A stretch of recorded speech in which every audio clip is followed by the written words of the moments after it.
Let's go back in time, back when disco was king and Donna Summer was the queen of radio. We wore bell-bottom jeans, butterfly collar, gold medallions hung from around our necks. We cruised around all night in our Chevy Nova because gas was just 59 cents a gallon. We watched Charlie's Angels and the $6 Million Man on TV. And of course, we were loving wrestling. It wasn't all fun and games, though, as a new president was about to take office and take the country into a different direction. And we watched our favorite wrestler nearly get crippled in the ring. Welcome to 1976. Wasn't a whole lot of magazines and publications out in 76, and I was really shocked. Out of all the magazines that I have, it almost seems that 76 is like one of the years that wasn't much printed. There was a lot of missing issues, which you'll see as we go through. So I'm going to show you on volume 2, or number 2, as requested for the year 1976 on the newsstand as they appeared. When we walked into that store or wherever it was, we got our magazines and we looked up on the shelves each and every month, some of us every week, or if you were me and your school was across the street from your favorite magazine store, you hung out there every day. And let's just go back and take a look at starting from January in 1976, and we'll cover the entire year. And we'll start right out of the gate. First shot. I'm not going to do a lot of programs in this one. I figured this one would be a little bit different. I would show just to showcase the important matches. And also, I don't have all the Japanese issues here. I don't have 1976 complete, so I figured why show it. I have a bunch, but it's just, it was no reason to show it if I don't have it completed. So January 12th, 1976. Right out of the gate, Bruno Sammartino defends his title against superstar Billy Graham for their first appearance. And I believe Superstar would win that match via disqualification and establishing Superstar as a power hitter in the Northeastern Territory. So, first issue off the newsstands, January 1976, Inside Wrestling. And is the end near for Andre the Giant? Nope, not even close. The Wrestler, January 1976, Ivan Putski. A very bloody Mr. Wrestling 2 down below. Bruno in the top corner. I always thought that was cool when a wrestler would bleed through the mask. You didn't see it very often, but I always thought that was pretty cool to see in the magazines, especially in color. Sports Review, 1976. Bruno is sharing the full cover with the Apartment Girls. I loved, she was my favorite Apartment House girl. She was really cool. 1976, Bruno versus Bobby Duncombe in a bloody feud. And, let's see, Wrestling Picture Book, Winter 1976. This was probably my favorite of the picture books. I got it signed by Neil and also Bruno. Just love this cover. I love the font, the way it's arched.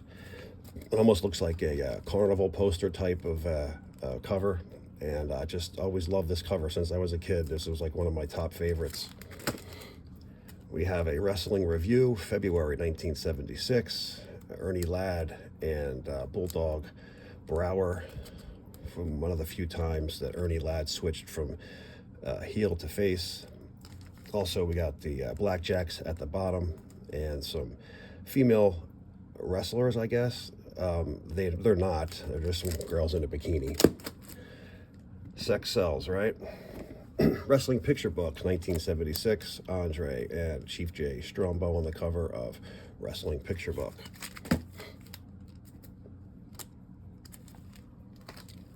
I believe, yes, we're still in January. Okay.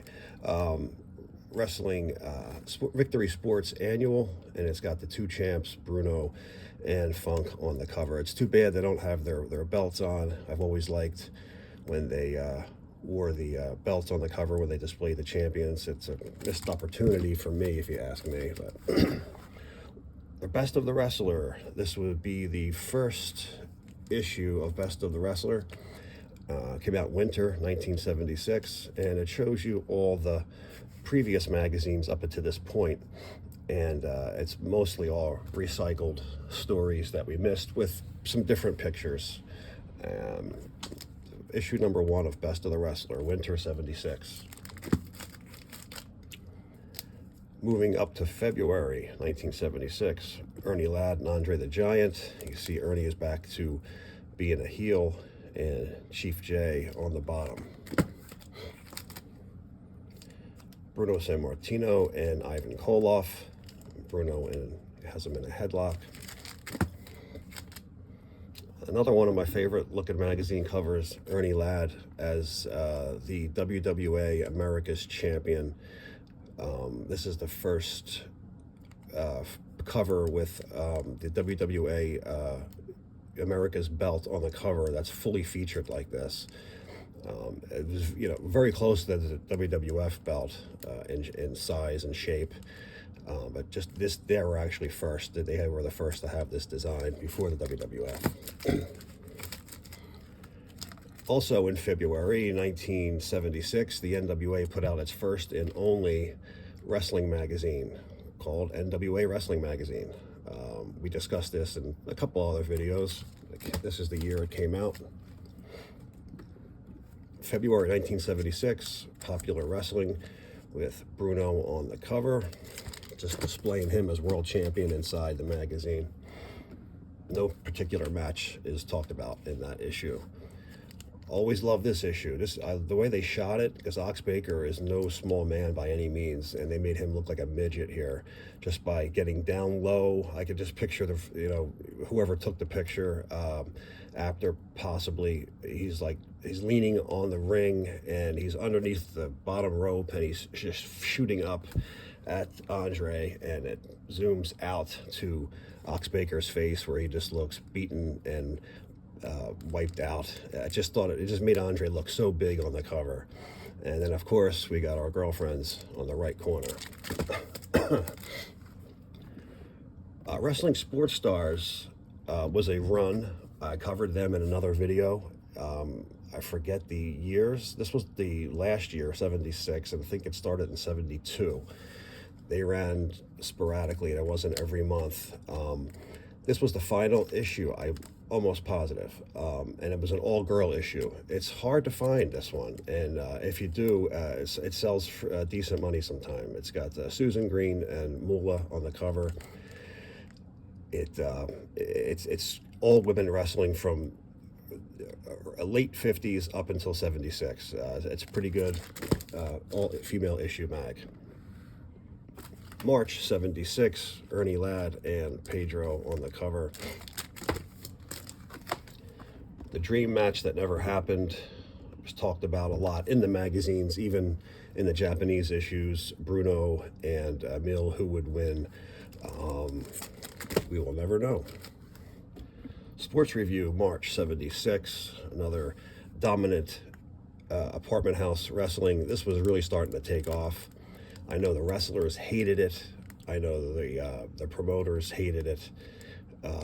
Stanley Weston loved it because it made the sales for Sports Review quadruple, and it stayed for almost 15 years. It would stop in 84, and they even put out a couple of their own magazines, just Apartment House. There's a couple, I think, in 76 here. I think 2. We'll get to them as we get there. But it's got the Valiants on the top when they were winning the WWF titles in that issue. March 76, we have a look at the Rings magazine. This covered, the Rings rather, covered more women wrestling matches on the covers than any other magazine. They were like the #1 source for ladies wrestling. It wasn't the greatest magazine in the 60s. It was pretty damn good. In the 70s, it slowed down. There wasn't a whole lot of issues put out, and then by 79, it was finished. Well, sold to Norman Kietzer, re-released, and it was nowhere near as decent as it was. But early on, 60s and 70s, the rings wrestling, if you're into lady wrestling, they have a ton of coverage. Wrestling Review, April 1976. Starting April, we got Bruno on the cover and a couple bikini-clad ladies again. The Sheik in a recycled over and over photo. You'll see this a lot. You'll see it on the Japanese issues also. They use this photo a lot. And some lady in a bikini. Mil Mascaras with the IWA belt, the spoiler, and Jack Briscoe on the cover, April 76, Inside Wrestling.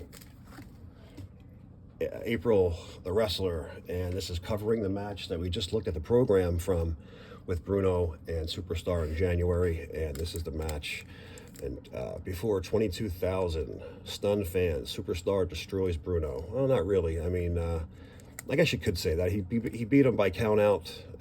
Bruno couldn't get back into the ring, and Superstar was jumping around with joy.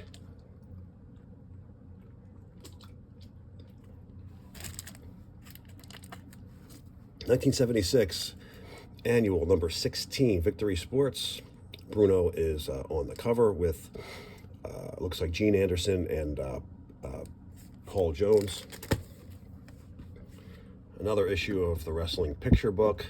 This really looks like a carnival ad with the way it's arched and the way it's displayed. It looks like a poster for one of the sideshows. I always thought this was a great looking design. It was only around for just a couple of months like this, and then it changes. But I just thought it was cool. It was just so different. And these are just basically black and white photos of the each wrestler or in action matches. It was only around for maybe 4 or 5 issues. Same with the wrestling album number 1. So kind of like picture book, but they had actual matches. The wrestling album was mostly just wrestlers posing in a black and white, non-glossed paper, basic run-of-the-mill cash grab issue, but it was a great. I mean, I got all 5 volumes of the wrestling album, and I always enjoyed them. I believe this was the only one that was on the newsstands, and the others were mail away. I know 3, 4, and 5 were all mail away. I'm not sure if number 2 was mail away only or not. I believe it was on the newsstands. Official Wrestling News. It's covering Ivan Koloff match with Bruno Sammartino in 1976. April 76. Wrestling Monthly. Jack Briscoe, George the Animal. This is a really good magazine, and you wouldn't know it by the cover. And if you didn't know who Bruno was, everyone knew who Bruno was. You can go to any grocery store and ask any housewife. They know who Bruno Sammartino was in the Northeast. It was just like, saying Andre the Giant or Hulk Hogan. You don't know who he is, but you know the name. And obviously, this was enough power of a draw just to have it simply titled Bruno, and people would know exactly what it is. He's got the Italian flag, colors, and the cover does not look like anything. Inside the magazine's excellent. It was the most perfectly covered pictorial of Bruno's life and career. These are getting hard to find. You don't see this one very often. There's another one that's out there you see a little bit more of, but this one here, just simply called Bruno, it's not out there much. I don't know about any value. If you're a Bruno fan, you gotta have it. I think it's excellent. Definitely don't judge it by the plain Jane cover. It is a good magazine inside. And Andre the Giant as Bigfoot or Sasquatch on the $6 Million Man. And I don't know any boy alive when he was 6, 7, 8 years old didn't love this show, especially this episode. Will go down, as one of the greatest in childhood history. You come to school the next day and everyone's talking about the Sasquatch on the $6 Million Man, and it was just fun times, man. It was cool, and never knew it was Andre the Giant until later on in my life, and Here he is on the cover.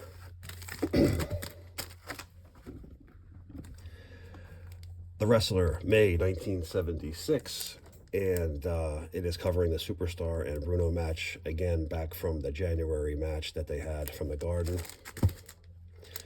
Sports Review, May 76. You see Bruno dominating these covers in 1976. There wasn't many with him not on it. Wrestling Yearbook, number 15, which came out in May of 1976. Wrestling Monthly with,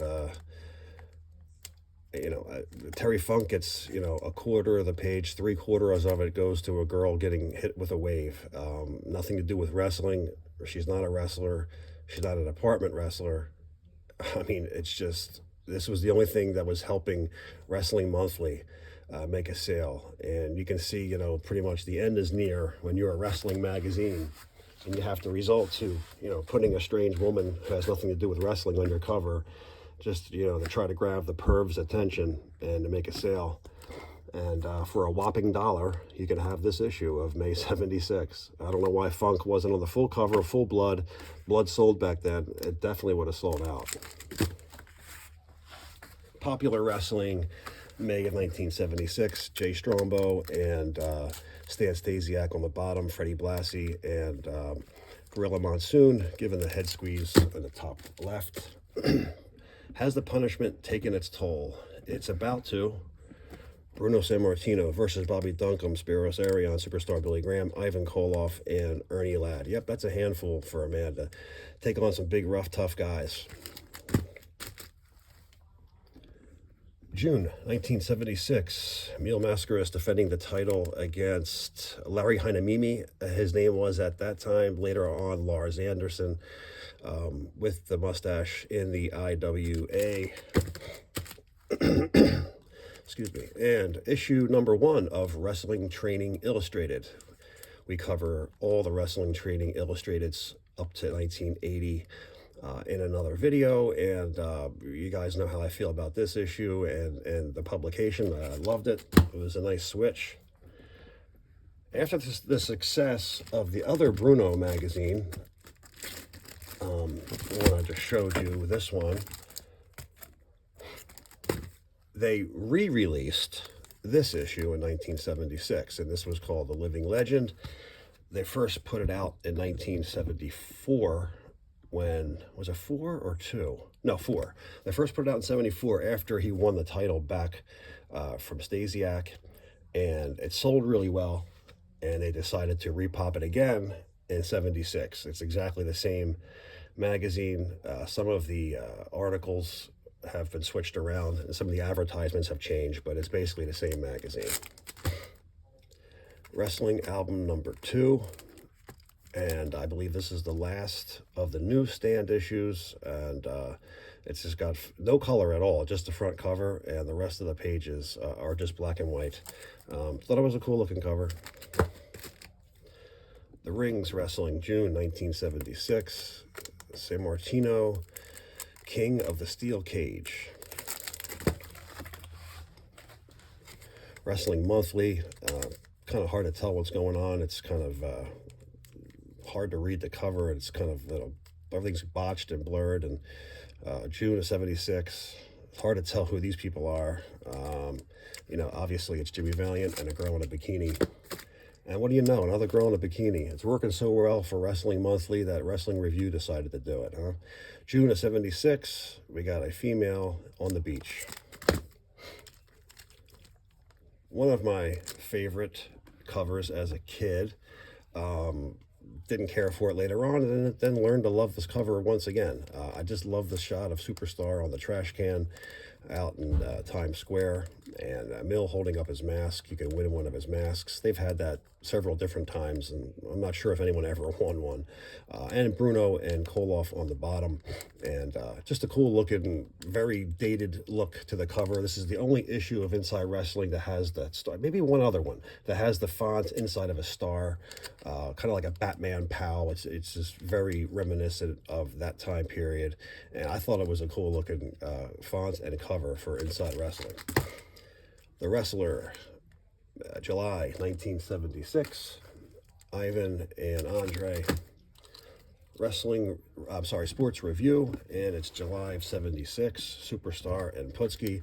And I discussed in the Superstar Graham video that I made, Putski and Superstar had a lot of matches, a lot, before and after he was champion.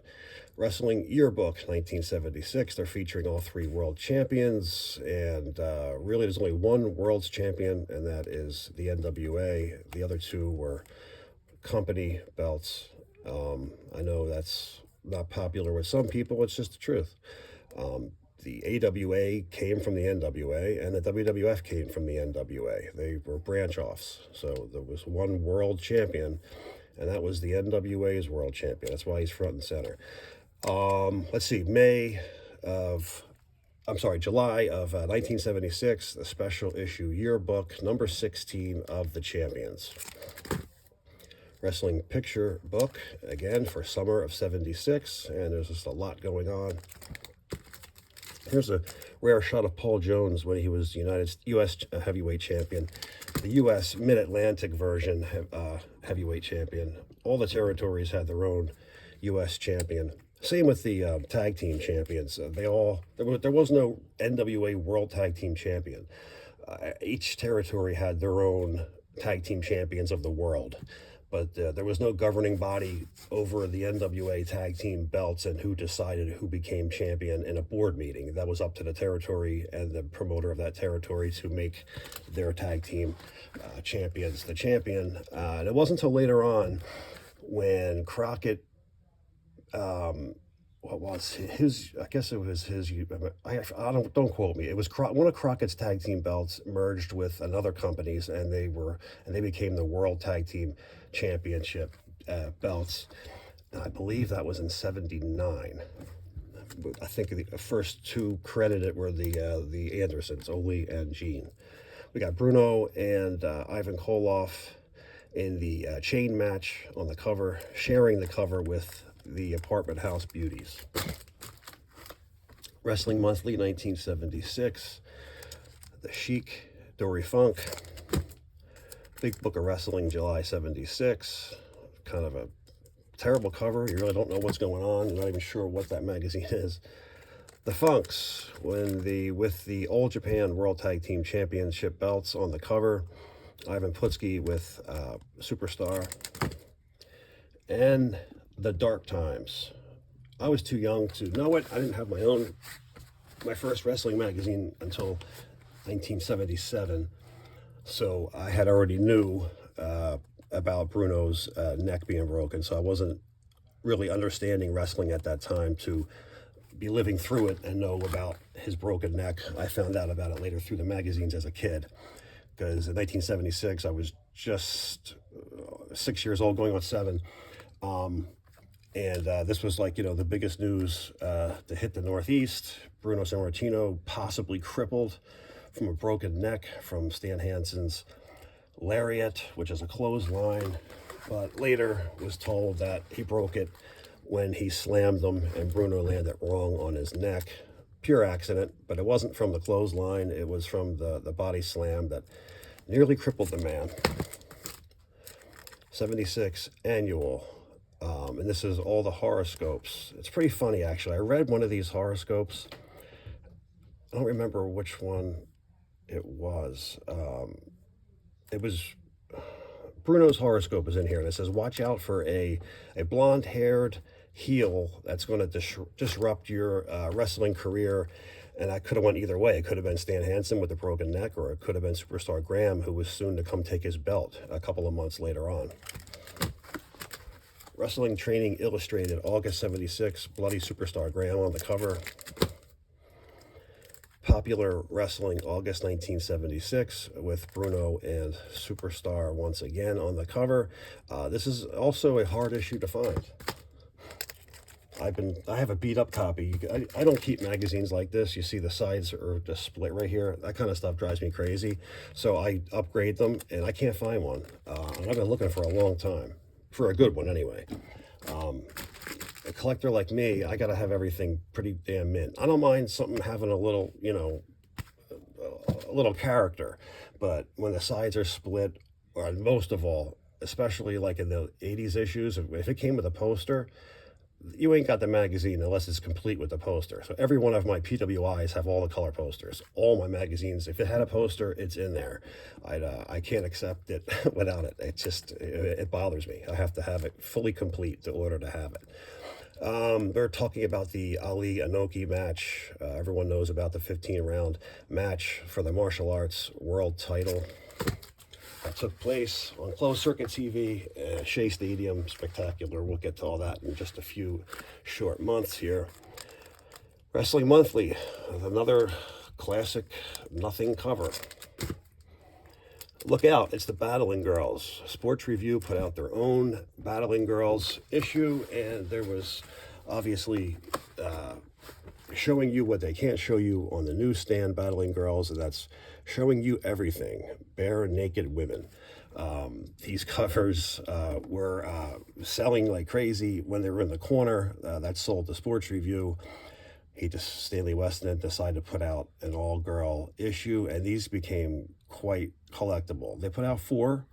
I have all 4. 2 of them came out in 76, and I think 78, and the last one was in 80. But it was a big seller in the back issues. 1976, they put out a issue of best of the matches from the Garden, and I discussed this in a couple of videos as well. Inside Wrestling, September 76, Andre and Ernie Ladd. And Bruno gets his neck broken by Stan Hansen, and there has to be a rematch. And the rematch would take place at Shea Stadium, June 25th, 1976. And this is the program to that event. I'll just show you a few pages inside in case you've never seen it.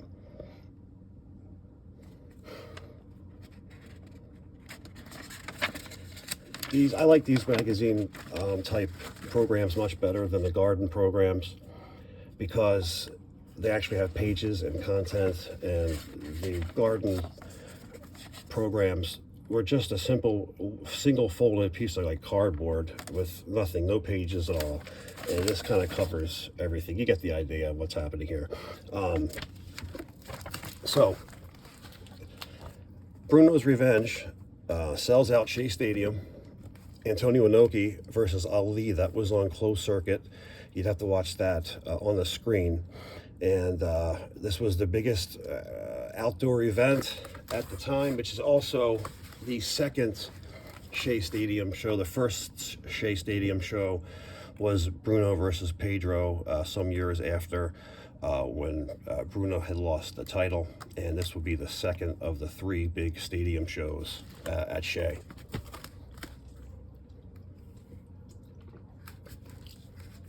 That moves us up to September. Oh, you know what? Yeah, this was out of order.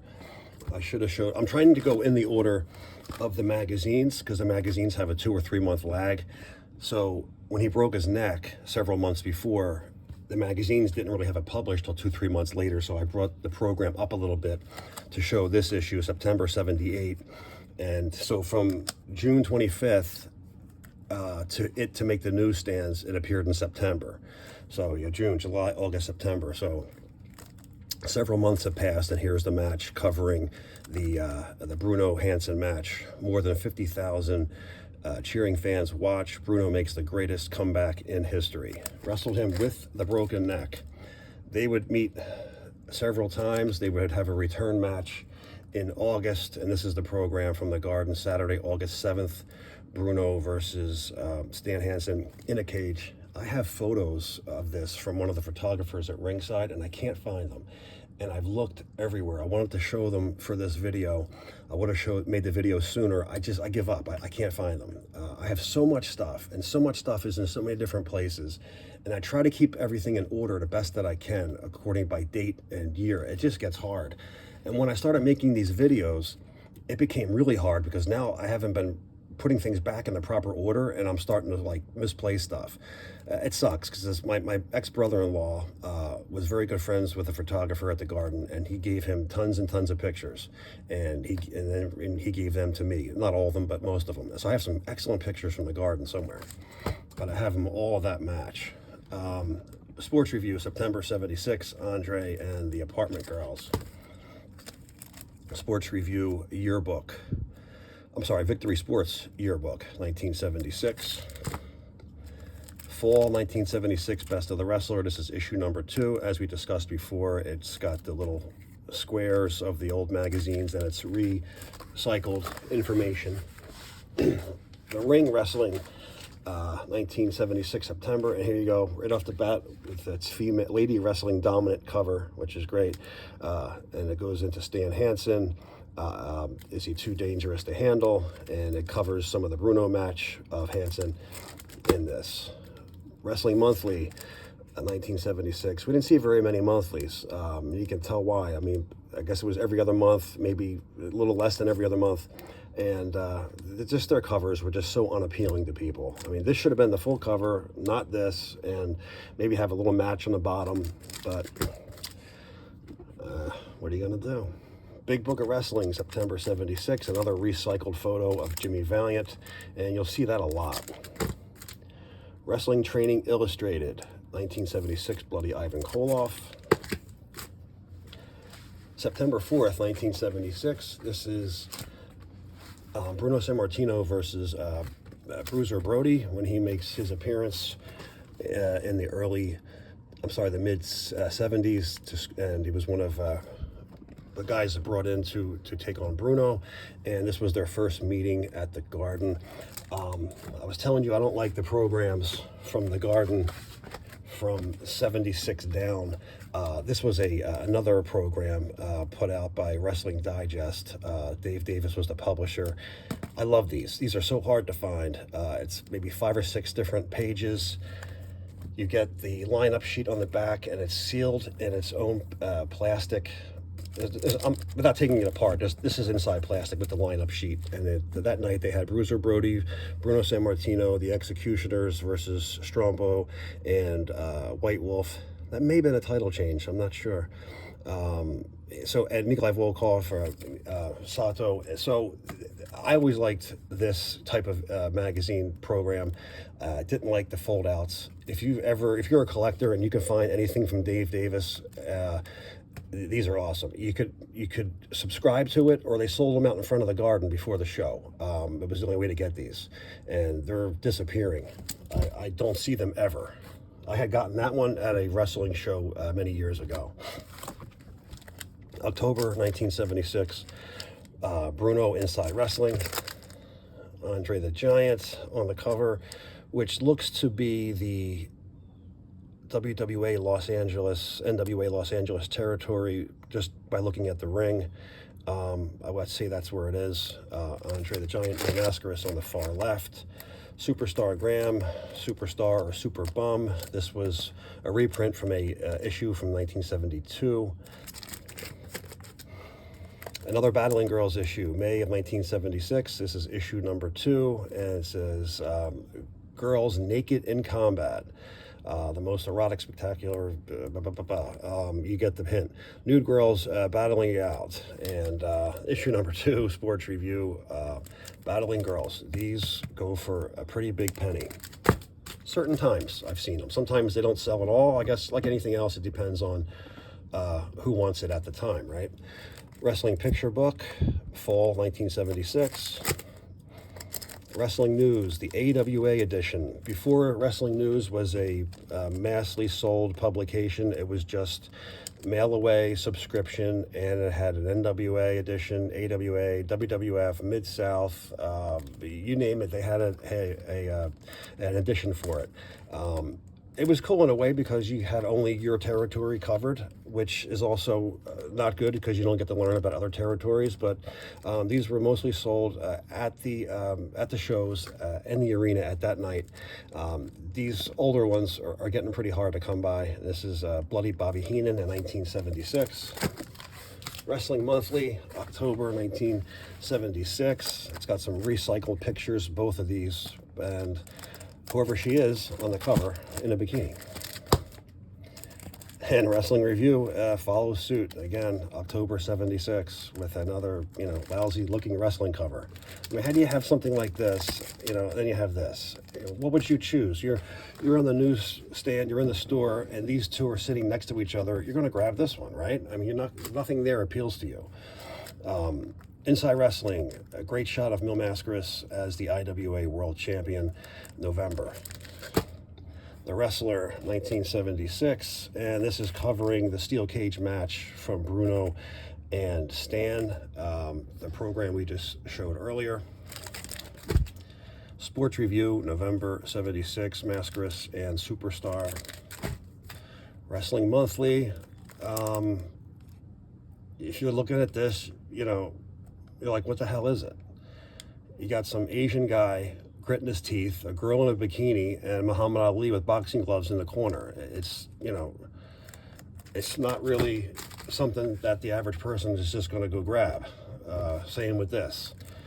I can't say it enough. It just does not appeal to people. And this is why, it's a shame because the magazines themselves were decent. The covers were horrible. And sadly, magazine covers are, that's your selling point. That's what people look to grab. They see that cover and that's got to instantly grab you. That's the exploitation of it. Here it is. Come and get it. It's all inside. And if you're putting up a cover like, like that last one, or even possibly this one, you'd be like, what the hell is this? Popular Wrestling, 1976, November. Andre on the cover. This is the first look at Ric Flair on the cover. A very small, square shot of Ric, but it's the first magazine appearance of Ric Flair. December 1976. We're into the last couple of issues. Bruno Sammartino and Stan Stasiak. December 1976, The Wrestler, Terry Funk. Wrestling Training Illustrated with a Bloody Dusty Rhodes, December 76. The Ring Wrestling, December 76. It's got some coverage of Ali and Inoki and the match. Not the greatest entertaining match by any means. Let's see, what is that? Wrestling Monthly put out an annual. This would be the annual to Wrestling Monthly, and it's just got a collage of all the different wrestlers' heads. Quite becoming of your 80s issues, because they would all start to look like that in another, 15 to 20 years. Wrestling Monthly, December 1976, and Anderson with Paul Jones. Wrestling Review, another shot with Paul Jones on the cover versus Valentine, most likely for the U.S. title.